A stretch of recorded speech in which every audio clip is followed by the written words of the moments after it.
3 invités avec nous chaque soir pour décrypter les mouvements de la planète marché. Benoît Vesco est avec nous ce soir, président de Delubac Asset Management désormais. Bonsoir Benoît. Bonsoir Grégoire. Ravi de vous retrouver. Merci beaucoup d'être là. Merci à Xavier de Buren de nous accompagner également. Bonsoir Xavier. Bonsoir Grégoire. Vous êtes directeur adjoint de la gestion d'Inocap Gestion et à nos côtés également Malik Hadouk. Bonsoir Malik. Bonsoir Grégoire. Directeur de la gestion diversifiée de CPR Asset Management. Quelle est la lecture du marché qu'on peut faire Malik? Alors, en intégrant cette séance du jour que je présente comme un coup d'arrêt par rapport au rallye spectaculaire qu'on observe sur ce début d'année 2023. Pour redonner quand même un peu la toile de fond, on est passé du pic de la peur fin septembre à une forme de ce qu'on pourrait appeler pic Goldilocks, c'est-à-dire l'état idéal d'un environnement idéal, boucle d'or, comme on dit, sur les marchés. Oui.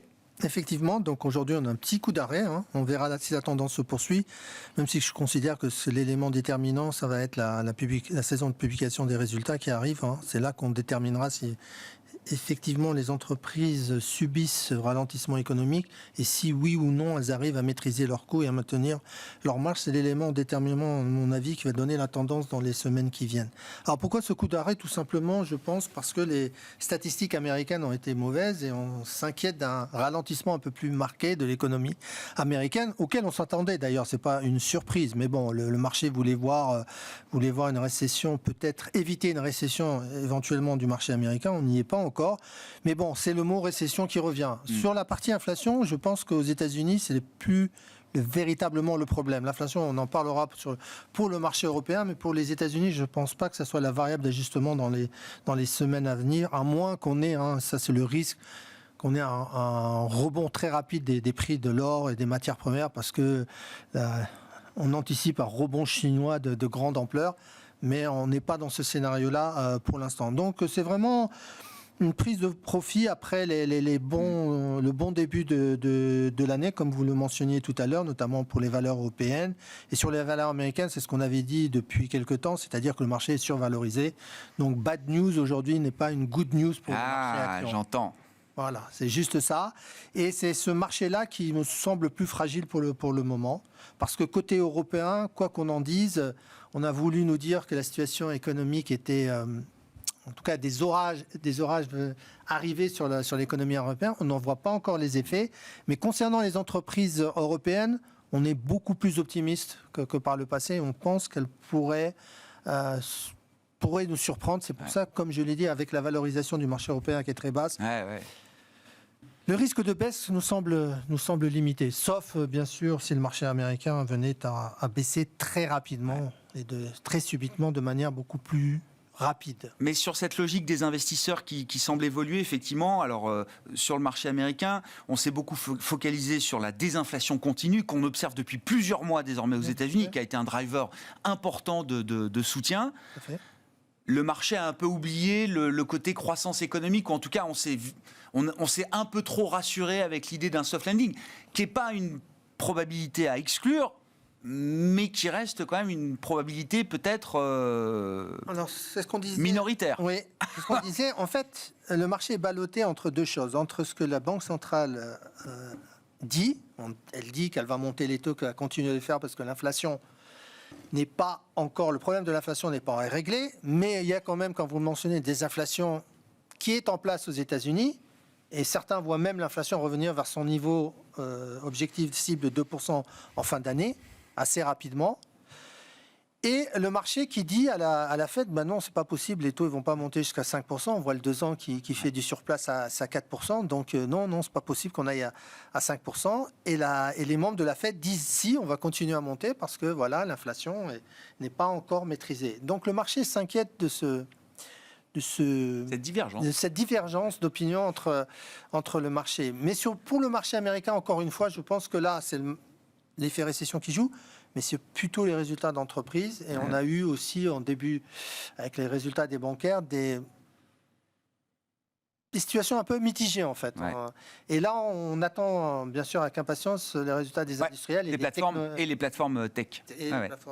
Mais je reviens sur ce bras de fer Banque centrale marché. Bon, évidemment, c'est passionnant, on suit ça quasiment au quotidien, mais comme en 2021, le marché disait à la Fed, vous faites une erreur d'analyse, les anticipations d'inflation sont en train de partir à la hausse, vous devez resserrer au plus vite. Il a fallu attendre le mois de mars 2022 pour que la Fed enclenche sa première hausse de taux, à un rythme qui est monté en puissance au fur et à mesure. Là, le marché est en train de répéter, alors le message inverse à la Fed, en lui disant, si vous allez trop loin et si vous faites ce que vous dites, vous ferez une erreur. Vous ferez une erreur. Vous allez plonger l'économie dans une récession beaucoup plus profonde avec des conséquences beaucoup plus néfastes que vous ne l'anticipiez. Qui est-ce qu'il faut écouter dans ce débat écoutez, pour l'instant, on écoute le marché. C'est le marché qui produit, le niveau des taux. On écoute toujours l'émission à l'écoute des marchés. Donc, mais en fait, on est data dépendante. On verra bien si l'inflation va ralentir progressivement et de manière marquée aux États-Unis. Donc, on attend les chiffres d'inflation. Les prochains vont être aussi à scruter avec attention. Et de toute façon, malgré les déclarations des banquiers centraux, vous voyez aujourd'hui la réaction sur le marché obligataire. Ouais. On est revenu presque, je sais plus, mais presque à l'équilibre. On était monté jusqu'à 7-8 BP, on en revient à 4 BP, voilà. Ouais. Parce que les discours un peu fermes de banquiers centraux, depuis Davos notamment, ont assez peu d'emprise sur le marché obligataire. Et derrière, contrairement à l'année dernière, le marché obligataire retrouve son rôle de valeur refuge lorsqu'il y a des incertitudes sur les marchés actions, ce qui n'était pas le cas l'année dernière. Bon, quelle est la lecture de marché que vous faites en ce début d'année, Benoît? C'est une question très ouverte, très large, et c'est vrai qu'on s'est beaucoup focalisé, encore une fois, sur ces 15 premiers jours boursiers, de rallye obligataire également. C'est-à-dire tout monte, et de manière spectaculaire.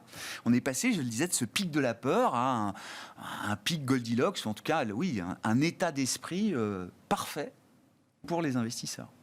Alors c'est vrai que ce marché, il s'est placé directement dans le scénario où la lutte contre l'inflation était gagnée. Et que le ralentissement économique était relativement modéré et donc les entreprises pouvaient résister parfaitement. Donc ça a été probablement un peu trop rapide. On n'a pas encore les conclusions et la réalité des choses. Et on a quand même un risque aussi que le marché pour nous ne veut pas voir de banques centrales qui vont un tout petit peu trop loin à un moment donné. Parce qu'elles veulent respecter leurs engagements de lutte contre l'inflation.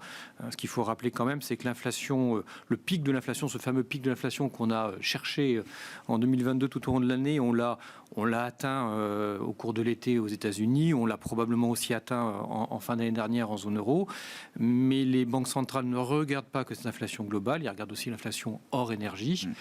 On est encore à des niveaux de 5-6% l'an qui sont de toute façon pas acceptables pour les banques centrales.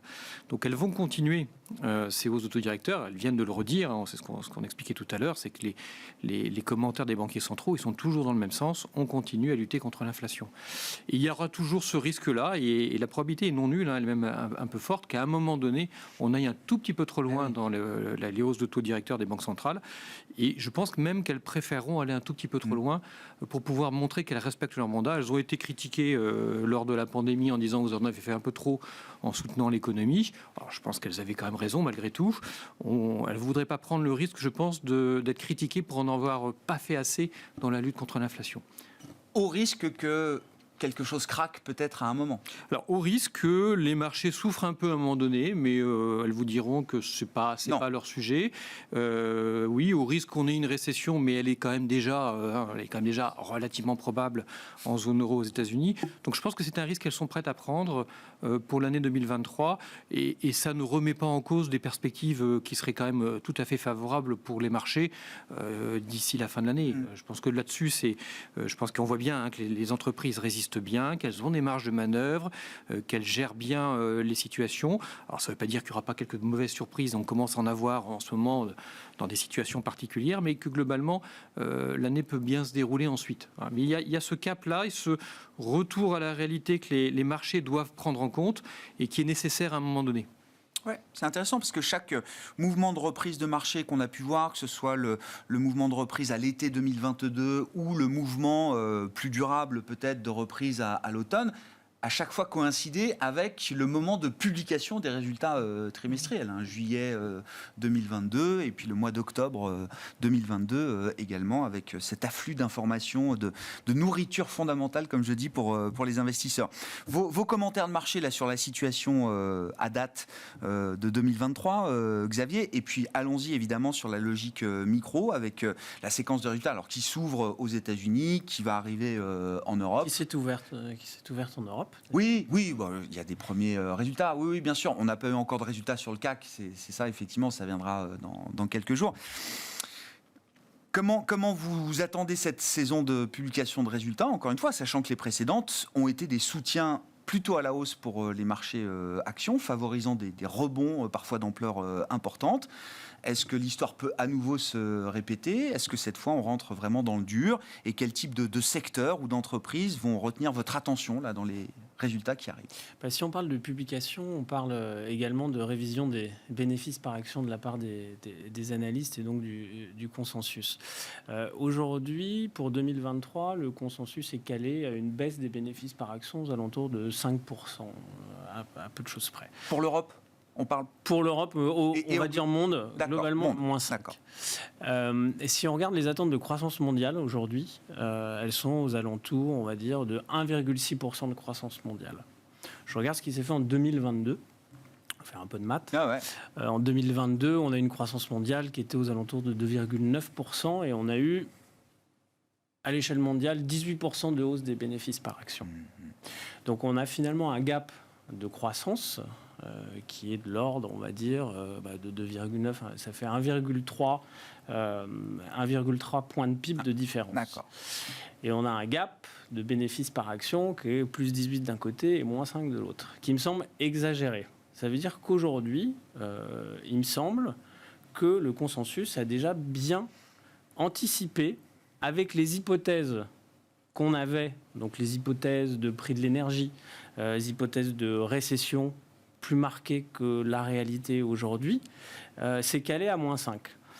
Donc nous, notre lecture, c'est de se dire qu'avec la publication de résultats qui arrive, qui va être longue, la particularité de la publication européenne, c'est que ça commence maintenant et puis ça se termine début mars, quand aux États-Unis, c'est assez bien calibré. Ouais, en 3 semaines, c'est réglé. En 15 jours ou 3 semaines. Mais on risque d'avoir, et ça je rejoins tout à fait l'importance de ces publications de résultats, c'est qu'il va falloir être très sélectif encore dans les valeurs dans lesquelles il va falloir investir parce que les publications sont contrastées. On va avoir des acteurs qui vont surprendre à la hausse et d'autres qui vont décevoir. Souvent les mêmes qui décevront parce qu'elles sont sans doute pas assez bien intégrées dans la chaîne de valeur, parce que ces valeurs n'ont peut-être pas de pricing power, ont peut-être pas des barrières à l'entrée très fortes ou de la valeur ajoutée dans leurs services. Et puis quand on va regarder par région, j'étais cette semaine en Allemagne rencontrer des entreprises allemandes. Le discours, il est positif. Il est positif pour plusieurs points. Le premier, c'est l'énergie. Les prix de l'énergie, on attendait une catastrophe. En Allemagne, les entreprises allemandes ont fait leur budget en disant attention, ça va être très très compliqué de maintenir les marges, ça va être très compliqué de subir ces hausses de coûts qui vont être très fortes. La réalité est tout autre. Donc elles ont aujourd'hui un buffer dans leur budget, elles ont un buffer qui va les aider. Le deuxième point très important relevé par les entreprises allemandes, c'est la réouverture de la Chine. Vous savez qu'évidemment l'Allemagne est très exposée à la Chine, c'est le pays d'Europe qui fait le plus d'échanges avec la Chine. Et aujourd'hui, ça c'est un driver qui est très très important et qui va soutenir très clairement les industriels allemandes ou européennes qui exportent vers la Chine. Et enfin, le troisième discours, c'était de dire que la consommation tient plutôt bien. Les prises de commandes restent solides.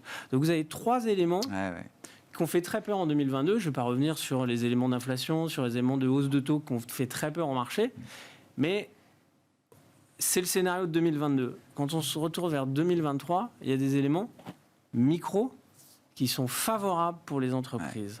Parce que le scénario était trop noir et qu'aujourd'hui, et on le voit d'ailleurs, on commence à avoir ce qu'on appelle des reverse profit warning, où finalement des entreprises qui avaient alerté en disant attention à nos marges, attention à nos ventes, etc. On lève l'alerte. Finalement, on relève et dit ça va être bien moins pire que ce qu'on avait anticipé.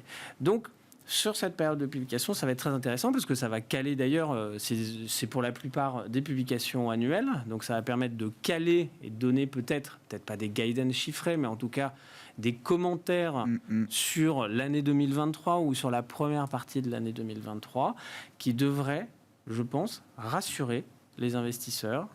Et donc, on devrait avoir des révisions au global, je pense, à la hausse de 5-6%. C'est-à-dire que... Donc on serait à zéro, quoi.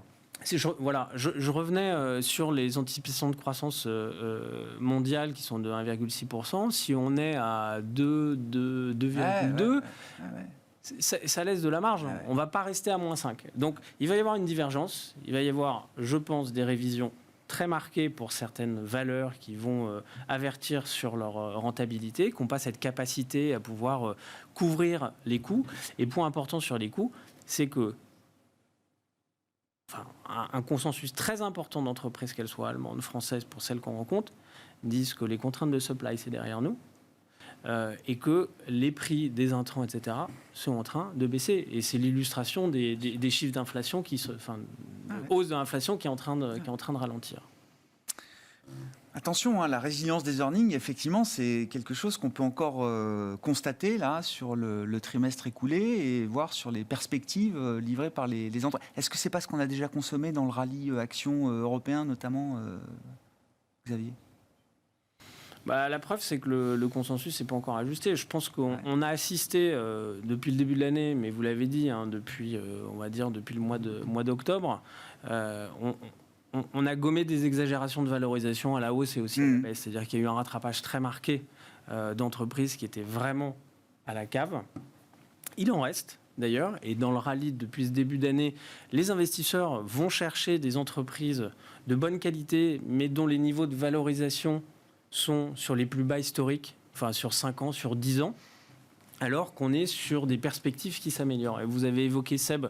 Oui, on en parlait avant. On en parlait avant. Oui. Et ça, typiquement, une entreprise de très bonne qualité, très bien exposée sur la réouverture en Chine. Et c'est un titre qui a retracé 50%, parce qu'on était arrivé sur des niveaux de valorisation qui, pour un leader mondial aussi bien placé, n'avaient pas de sens.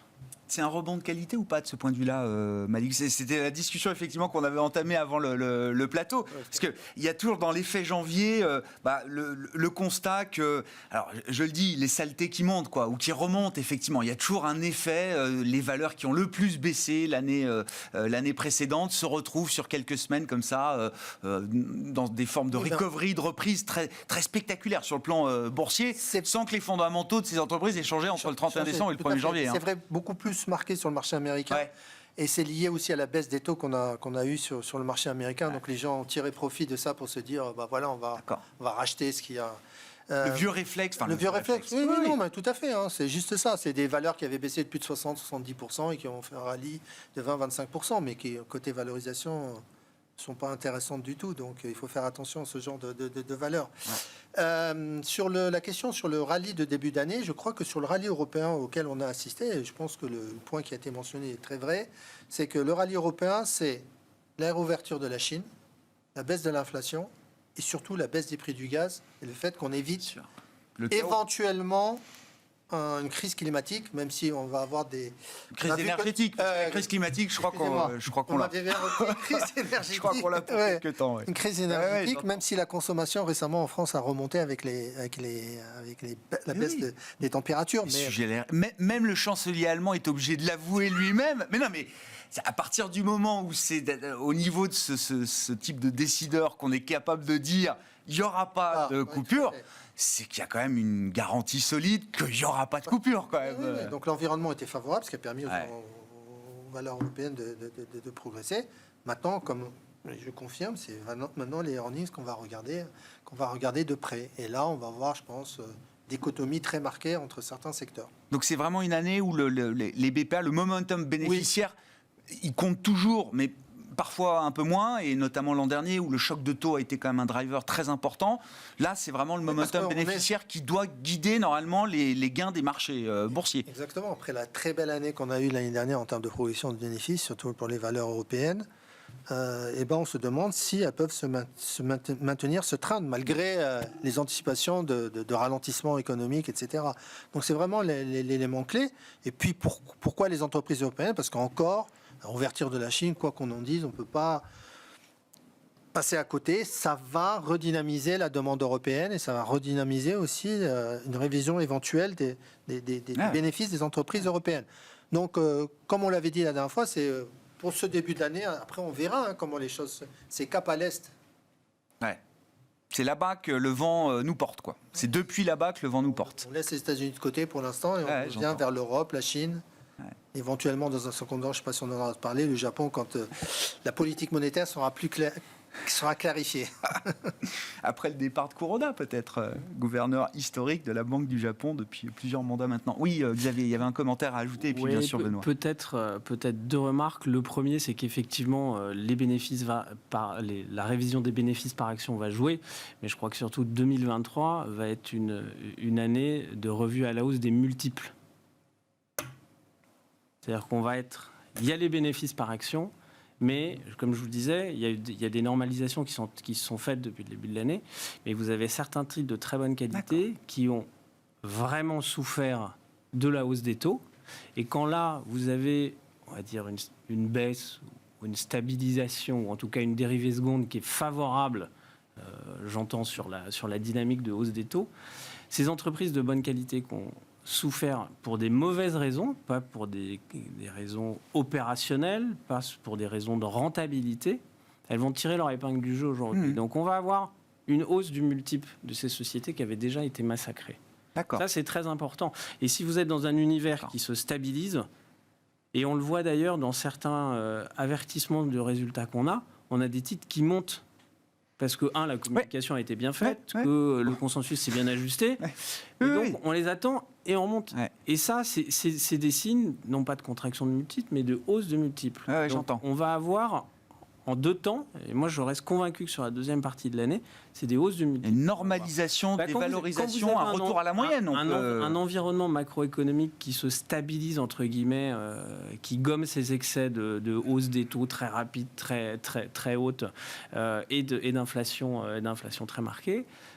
Et les entreprises de très bonne qualité, on devrait avoir de nouveau des multiples qui montent. Et dernier point, c'est sur l'aspect un peu technique du marché. Il est normal qu'après un rallye aussi important, on est sur des éléments techniques surachetés, etc. Vous avez certains titres qui ont repris pas loin de 50% en l'espace de 3-4 semaines. Il y a des bénéfices à prendre là-dessus, évidemment. Cette idée de retour à la moyenne, comment vous l'évaluez aujourd'hui, Benoît? Alors, retour à la moyenne, si je comprends bien, c'est pas de revoir Hermès à 60 fois, c'est plutôt de regarder... On y est déjà. Ouais, voilà, pour Hermès, c'est déjà fait, mais c'est plutôt le bas de marché, ou en tout cas le bas des Non, je pense qu'on est d'accord sur cette séquence. Il y a une séquence à court terme qui doit se mettre en place parce que on a été sur un rythme qui, de toute façon, n'est pas tenable. Donc, il y a ce retour à la réalité momentanée qui doit se mettre en place. Et après, il y a les caractéristiques plus fondamentales du cycle dans lequel on est qui nous amènent à être assez favorables globalement parce que, en fait, on a vécu une crise de l'offre, pas de la demande, par rapport à d'autres périodes et d'autres cycles. C'est pas du tout la même chose puisqu'en fait, à partir du moment où l'ensemble de l'économie se remet en marche, les entreprises se remettent à fonctionner normalement, la demande, en fait, a été mal servie ces 2-3 dernières années. Et elle est globalement, il y a une réserve de consommation et d'investissement qui reste forte. Et on a toujours, depuis la pandémie, globalement, si on veut donner une date, on est rentré dans un nouveau cycle, qui est un cycle de l'investissement, fondamentalement, qui est beaucoup plus sain que le cycle précédent, qui était un cycle nourri par la baisse des taux. Et ça, ce cycle d'investissement, il va perdurer parce que les entreprises ont besoin de se reconstruire fondamentalement. Et ça, c'est un moteur très puissant. Les intentions d'investissement, les intentions d'embauche, je voyais dans l'industrie en France, à travers les enquêtes, restent positives. Oui, parce qu'elles doivent se réinventer dans un nouveau monde. Quoi qu'on en pense, nouveau monde, il a des effets positifs et négatifs, mais elles doivent se réinventer, elles doivent réinvestir. Ça, c'est un moteur très favorable qui fait que cette récession qu'on va avoir, alors plus ou moins forte, est-ce que les États-Unis l'évitent ou pas? Est-ce que certains pays en zone euro peuvent l'éviter? Peut-être, mais on aura quand même une phase de ralentissement économique au sens strict économique. En fait, il sera assez rapide. Parce que derrière, il y a toujours cette demande qui n'est pas bien servie encore et qui est sous-jacente. Et si on est dans une logique d'offres, effectivement. Alors, ce match value-growth, encore une fois, est-ce que c'est un match qui a encore une raison d'être? Est-ce que le rattrapage de la value, l'idée d'un retour à la moyenne, est-ce que c'est quelque chose, une thématique ou une tendance qu'on a envie d'exploiter? J'ai l'impression qu'il y a des arguments solides dans les deux camps aujourd'hui, avec une correction quand même des valorisations excessives pour la partie croissance et une partie value, alors qui commence juste à débuter le rattrapage de son retard et de sa décote de valorisation par rapport à l'historique. Oui, il y a des écarts qui sont probablement pas justifiés, qui vont devoir se rattraper à un moment donné entre value et grosse, parce que ça a été très vite sur les 2-3 derniers mois. Même chose, cyclique défensive, ça a été très vite en besogne sur la partie pro-croissance. Ouais. Donc tout ça doit se résorber un peu. Et après, ce raisonnement, il a toujours ses limites, et c'est ce qu'on se dit tout à l'heure, c'est-à-dire qu'il va y avoir des cas particuliers dans chacun des camps. Et il faut aussi raisonner de manière un peu plus générale sur ces grandes thématiques d'avenir et ces grandes thématiques d'investissement. Quelles sont les entreprises qui sont en train de se reconstruire fondamentalement et réinvestir? Et là, il y a une vraie carte à jouer des deux côtés. Donc, on a probablement un marché qui s'est peut-être un petit peu trop focalisé sur on le comprend, sur ce redémarrage. Ça y est, ouais. On a gagné contre l'inflation, la croissance va repartir et tout va aller bien. Bon, c'est pas aussi simple que ça. Et en tout cas, à court terme, il faut que cet écart-là se tasse un peu. Bon, qu'est-ce qu'on fait dans une gestion diversifiée maintenant qu'on a fait en 3 semaines la performance qu'on pouvait espérer sur 12 mois, enfin l'espérance mathématique d'une certaine manière, Malik, à quoi il faut s'attendre parce que, encore une fois, on parle du rallye boursier, du rallye action. Il y a aussi le rallye obligataire. Enfin, pour un 60-40, là, c'est un démarrage fantastique. Ouais, sur la partie obligataire, très clairement, il faut rester positionné aujourd'hui sur la composante obligataire. Vous ne pouvez pas passer à côté de ces rendements-là. Alors, on fera une différence. Je pense qu'il est trop tôt encore de se positionner sur les taux européens, parce que je pense qu'ils ont un potentiel encore de hausse. Ouais. Sur le marché américain, le potentiel de hausse est très limité aujourd'hui au niveau auquel on est. On peut même reprendre de la duration là sur l'obligataire américain. Oui, sur l'obligataire américain, sur la partie crédit, là aussi vous avez des rendements intéressants et le crédit en termes de prime de risque, il a intégré une partie de la récession éventuelle. Donc c'est vraiment le retour de l'obligataire cette année pour les portefeuilles diversifiés. Et sur la partie composante action, alors vous mentionnez évidemment le rallye. Donc, nous, très clairement, on a des convictions très marquées en ce début d'année, c'est-à-dire qu'on reste à l'écart du marché américain et on a réinvesti massivement sur les actions chinoises et Asie émergente et on est positionné sur l'Europe. Ce sont nos deux paris face aux actions américaines sur lesquelles on est très peu investi parce qu'encore une fois, on considère qu'il y a une valorisation qui est extrême et qu'on va avoir des déceptions sur certains secteurs dans la publication des résultats qui vont arriver très rapidement. Et on pourrait se positionner en fait sur le marché américain, le retour du marché américain en deuxième moitié d'année, effectivement, si on a cette conviction que le pivot est là et que la Fed n'en fera pas plus, ça sera le moment de vraiment revenir. Deuxième élément, pourquoi on milite pour les investissements hors États-Unis? Je pense que le dollar va continuer à baisser. Ouais. On n'est pas arrivé à la fin de la baisse du dollar, en tout cas en ce début d'année. On a des objectifs qui peuvent aller jusqu'à 1,12, 1,15 éventuellement, parce qu'il va y avoir aussi une politique monétaire européenne qui va être beaucoup plus agressive, et ça favorise bien entendu l'attractivité des actions hors États-Unis. Et cette logique-là, elle est aussi dans la tête d'un investisseur américain. Oui. Est-ce que ce mouvement va être accompagné par des investisseurs américains, quand même les fonds de pension américains qui abreuvent le monde d'argent, pour dire les choses, tout à fait. Ils vont, eux, sortir du marché américain. Sauf s'il y a une correction. Mais on l'a toujours vu de toute façon. S'il y a une correction très forte du marché américain, la réaction, ce sera de revenir sur le marché pour le soutenir. Parce que, comme vous le mentionnez, ces fonds de pension sont très puissants et peuvent venir limiter en tout cas le potentiel de baisse. Mais si les choses se passent de manière ordonnée, où ils ont tout intérêt à revenir, bien sûr, sur les marchés étrangers, notamment les marchés asiatiques et les marchés européens, sachant que sur les émergents, on a un différentiel de croissance qui risque de se creuser parce que les politiques monétaires des banques centrales émergentes ont été beaucoup plus agressives et en amont de ce qu'ont fait les banques centrales développées. Donc on n'est plus à la On l'a vu au Brésil, on l'a vu aussi dans d'autres pays asiatiques. On n'est plus à remonter les taux. On a fait le boulot en amont bien avant. Et donc, on a une politique monétaire qui va être beaucoup plus...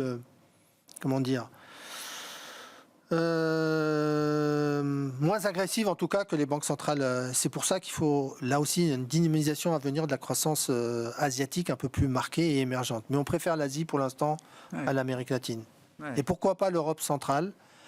Mais on a toujours ce problème du conflit ukrainien, mais les valorisations là aussi sont très attractives. Et je ne sais pas, il y a peu de gens qui l'ont remarqué, mais il y a eu un rebond assez marqué des marchés des pays de l'Est. Des pays hors Russie, ouais, depuis Russie, le mois d'octobre, qui ont fait plus de 50 à 60%. Donc voilà, la diversification est de retour en 2023. Ouais, c'est ça. Faut acheter le reste du monde, quoi. Ouais. Enfin, voilà, on délaisse un peu les États-Unis et on se redéploie sur le reste du monde. Comment vous réfléchissez aux allocations optimales qu'on peut proposer aux clients aujourd'hui chez Delubac Asset Management ? Encore une fois, sachant qu'on a peut-être consommé déjà pas mal de bonnes surprises là, avec les premières semaines, mais le retour de l'obligataire, évidemment, c'est le grand thème de ce début d'année. Oui, et puis surtout, ça va permettre aux portefeuilles les plus prudents de retrouver un peu de performance parce qu'ils ont subi quand même l'année dernière des déconvenues assez fortes et assez extrêmes.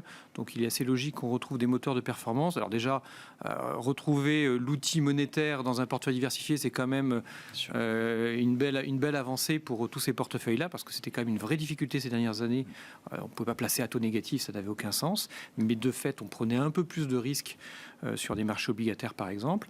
Donc là, on a cette hiérarchie avec des taux monétaires qui rémunèrent, sans volatilité. Le moteur le plus simple à jouer pour l'année, c'est le marché obligataire, et le marché obligataire de bonne qualité, investment grade, où on a des rendements qui sont somme toute très attractifs.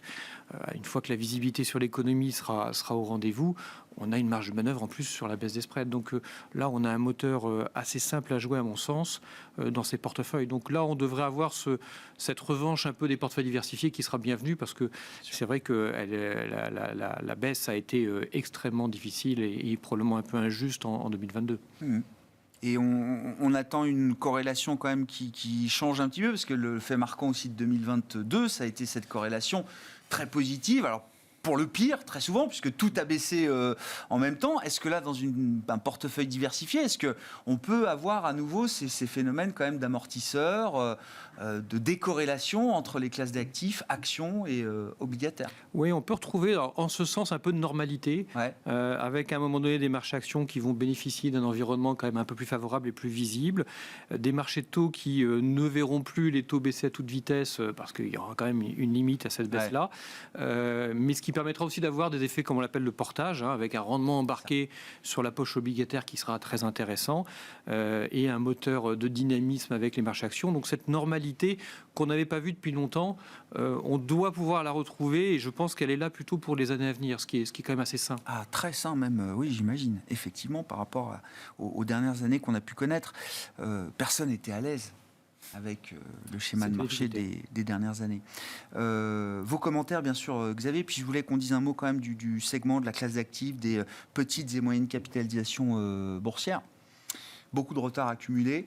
On est passé, il y a quelques années, d'une prime, d'une surcote en matière de valorisation sur ce segment de marché par rapport aux grandes valeurs, à un phénomène de décote aujourd'hui pour les small et mid cap européennes, en tout cas françaises par exemple, par rapport aux primes de valorisation, à la valorisation des grandes valeurs.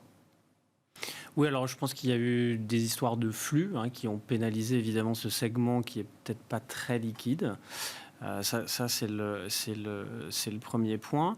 Et après, ce qu'on a constaté, c'est qu'on a commencé à avoir des divergences finalement assez fortes. Les performances effectivement des indices small and mid cap sont négatifs, mais on a des divergences très fortes dans les contributeurs. C'est-à-dire qu'on a des small and mid caps ou des petites et moyennes valeurs de très bonne qualité qui ont très bien fait, et à l'inverse, d'autres de moins bonne qualité qui ont vraiment été massacrés. Pour des bonnes raisons certainement, mais peut-être pas dans des niveaux d'exagération comme ça. Et ça, c'est un phénomène qu'on avait déjà constaté sur le segment des grandes capitalisations, où il y a 2 ans, on avait atteint le paroxysme avec des valeurs très chers, toujours plus chers, qui continuent de monter. Je parle du luxe, je parle des techs, etc. Et à l'inverse, tout un segment de la cote très industriel, très cyclique, qui était vraiment avec des niveaux de valorisation qu'on ne pouvait pas justifier en l'état. Donc c'est intéressant de voir qu'on se retrouve un peu dans ce même schéma. Et tout ça, ça veut dire quoi ? Ça veut dire que autant on peut gommer peut-être le mot récession cette année, mais celui qu'il faut rajouter, c'est la sélection. Ouais. Et c'est avoir des portefeuilles équilibrés. Donc on parlait de valeur, le match value croissance qu'on a tout le temps, le match large, enfin grande capitalisation, petite capitalisation.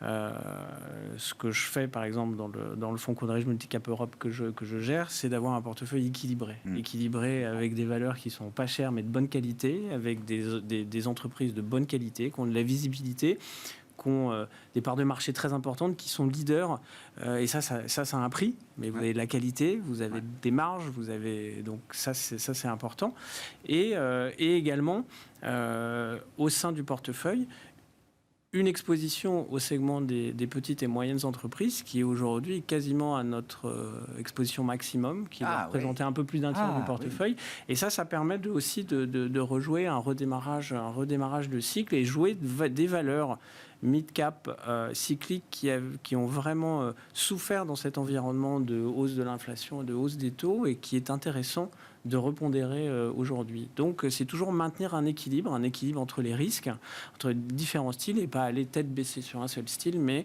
voilà, vous avez de la qualité partout, vous avez des opportunités de valorisation intéressantes partout, et donc voilà, il faut l'équilibre, c'est un vrai choix de gestion aujourd'hui. L'équilibre vous permet à travers les cycles de pouvoir créer de la valeur. Si vous avez des biais trop marqués, vous le payez. Alors il y a un moment où pendant 5-6 ans, on l'a vu sur les biais croissance, ça a été formidable. On a vécu pendant 10 ans avec ce biais-là. Parce qu'on était dans un environnement macroéconomique qui n'était pas normal. Donc là, si les choses se normalisent, on revient à nos fondamentaux et donc maintenant, on va investir dans des entreprises qui créent de la valeur et ne pas investir dans celles qu'on détruise. Il y a des attentes particulières sur effectivement cette classe d'actifs, des petites, des PME cotées, pour dire les choses d'ailleurs de manière un peu plus simple. Il y aura un rattrapage dans l'année, logiquement, parce qu'elles ont souffert, mais dans des marchés qui étaient incertains, on a toujours un biais liquidité, qualité, visibilité, qui était un peu en défaveur de ces valeurs-là, mais il y a des pépites. Avec des valeurs qui ont des spécialités sur des thématiques de demain qui sont très intéressantes. Et là, il y a des choses assez favorables sur lesquelles il faut se positionner. Donc ce rattrapage-là, on l'aura dans l'année. Ouais. Oui, non, mais la thèse structurelle d'investissement dans ces marchés-là, ces PME cotées, elle n'est pas enterrée. Elle est pas l'idée, comme vous l'avez dit, l'innovation, la surcroissance, la monoactivité, le côté un peu pur, etc. Oui, ça existe toujours dans ces marchés-là.